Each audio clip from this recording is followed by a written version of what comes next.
In West Asia, the worst nightmare seems to be playing out. The situation has turned uglier. The tensions seem to be expanding. So are the ripple effects. And with the world watching on with bated breath, a number of developments taking place. First up, Saudi Arabia has entered the picture, shifting the dynamics and triggering serious questions and concern about where things could be headed. Here's what's happened. The United States and Saudi Arabia jointly struck Iran-backed armed groups in Iraq. Washington and Riyadh have said they had jointly struck the Iran-backed groups in Iraq in retaliation for the drone attacks on Saudi oil targets launched from Iraq.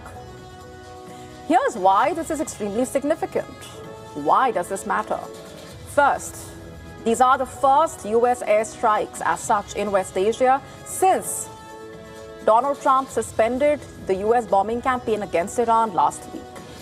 These strikes could also widen the conflict. After all, this is also the first time during the war that Saudi Arabia had publicly announced participating in strikes alongside America.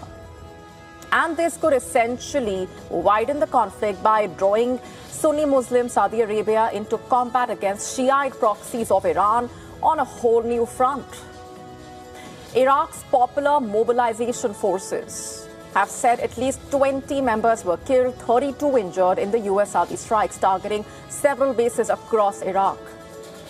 Also remember, this is just one layer here. Saudi Arabia has, remember, also been drawn into the conflict on another front, with the Iran-aligned Houthi movement in Yemen announcing that blockade of the Saudi oil facilities, the Saudi oil exports, beg your pardon, the blockade of the Saudi oil exports in the Red Sea last week, and the firing on ships and oil facilities. So a lot of that has been happening. Hours before launching the joint attacks with Saudi Arabia on Iraq, the U.S. military, in fact, said its air defenses had averted a surprise Iranian attack on U.S. troops in the region. Jordan's military, in fact, said that it had shot down as many as 5 Iranian missiles. Iran's Revolutionary Guards also said they had fired several ballistic missiles at U.S. military installations in Jordan and had struck 3 tankers that were attempting to transit through the Strait of Hormuz along an unauthorized route, according to it. Before we tell you more about the implications of these volatile developments, let's also explain to you how and why the militias have become so influential in Iraq. What's the background here? Who are these groups really? So the US and Saudi Arabia striking the Iran-backed Shiite armed groups in Iraq, which the allies said were responsible for drone attacks on Saudi oil facilities. The militias have enormous power in Iraq, both political as well as military power. The Shiite groups they sprang up as Tehran steadily entrenched itself in Iraqi politics and security matters after the US-led invasion of Iraq toppled Saddam Hussein in 2003. In fact, the militias, with Iranian financial as well as military support and backing, have become major forces, formidable ones. And they are reportedly part of the Islamic resistance in Iraq, an umbrella group of about 10 hardline Shiite armed factions that collectively command about 50,000 fighters and arsenals.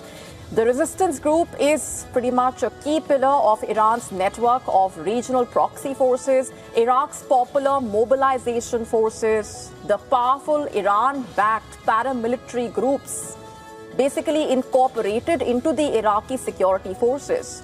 Also, Kateb Hezbollah, the most powerful faction in the Islamic resistance in Iraq, one of the armed groups closest to Iran, in fact. It was founded in the mid-2000s. So that's just a summary of what these militias have been all about in the country. The Trump administration, in fact, has pressured Iraqi leaders to rein in the armed groups. So what are the implications of what we have seen unfolding now? How has Iraq reacted? The Iraqi presidency denounced the strikes on the paramilitaries as an unacceptable attack and a flagrant violation of Iraq's sovereignty. while also calling for a halt to attacks by the armed groups against Iraq's neighbors. In fact, Iran has said the US-Saudi attacks were an attempt by the United States and Israel to spread their war further in the region. One of the Iran-backed armed groups in Iraq has also said US and Saudi forces would pay a heavy price. There has been a major setback on the diplomatic front as well. Tehran earlier rejected an Omani proposal to jointly manage the strait. All this while Trump has been upping the ante as well. Earlier, he declared the US will be hitting Iran hard in response to Tehran's overnight attacks on US assets in the region. He said, quoting, "We'll be hitting them hard. They are going to get a beating." This is what he told Fox News in a phone interview, reportedly. And there's another big question that's been hanging in the air amid all of these developments for a while now. Will Pakistan send troops to fight the Houthis? Triggered as Saudi Arabia and the Houthis exchanged missiles. Remember, Islamabad has projected solidarity in a way with Saudi Arabia under its long-standing defense partnership. The renewed fighting also has brought back questions over whether Pakistan could once again be drawn into Saudi Arabia's security calculations as such. With Pakistan and Saudi Arabia bound by that military agreement, the renewed emphasis on defending Saudi Arabia also has been triggering a question about whether projecting strength abroad has also been a way to shift attention away from the troubles at home in Pakistan. Saudi Arabia, remember, has repeatedly helped Pakistan through financial crises. But openly confronting the Iran-backed Houthis also comes with serious risks. And Pakistan at this point cannot afford another front with those tensions escalating domestically.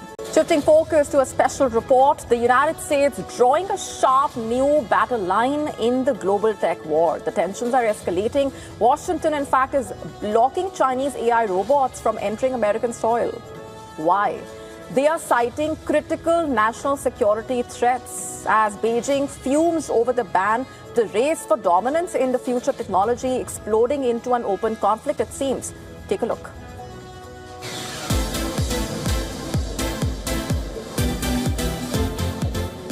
They dance, they sprint, they kick footballs, they carry objects and perform tasks that once seemed possible only in science fiction. High-energy humanoids are kick-starting a new robotics era in China. The robots are becoming part of a massive industrial race, and now Washington wants to stop them at the border. The Trump administration has moved to block new Chinese-made humanoids from entering the American market. Washington cites national security as the reason. American officials fear connected robots could become surveillance tools, steal sensitive data, or create cybersecurity risks inside homes, factories, and even critical infrastructure. Beijing is furious. It says it will take necessary measures to protect the legitimate rights and interests of its firms against US suppression. China has consistently and firmly opposed the U.S. practice of overstretching the concept of national security to suppress Chinese companies. Protectionism will not enhance U.S. competitiveness. It will only harm the interests of U.S. companies and consumers. The timing of this tussle is significant. China is rapidly emerging as the world's robotics powerhouse. Chinese companies have developed more than 400 complete humanoid robot products, accounting for more than half of the global total. China also accounted for around 90% of global humanoid robot shipments in 2025. The dispute between the world's two biggest economies is part of a much bigger battle. Washington has already restricted China's access to advanced AI chips and semiconductor technology. Beijing has responded with its own export controls and restrictions on American companies. Now robots are joining chips, rare earth and AI models on the front line of the US-China tech war. The new friction comes ahead of Chinese President Xi Jinping's scheduled visit to the US on September 24th. The visit comes after the pair met during Trump's trip to China earlier this year. Bureau Report, WION, World is One. America has a new intelligence chief. The U.S. Senate has confirmed Jay Clayton as the country's Director of National Intelligence, handing him one of the most powerful national security roles in America.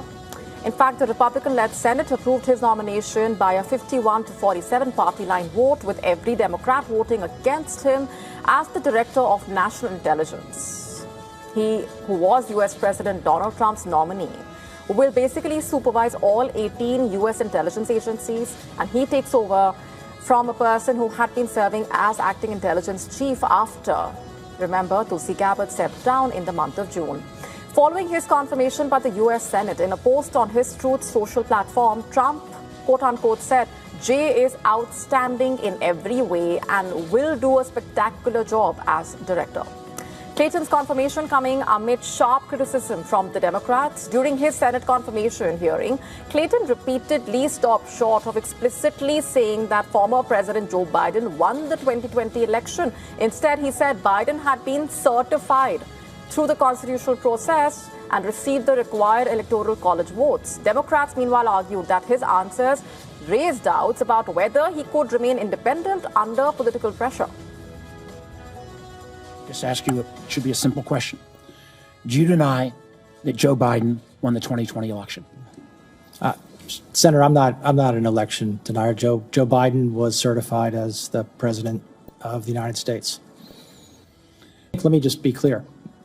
We have substantial work to do, and I've made it in improving our electoral processes.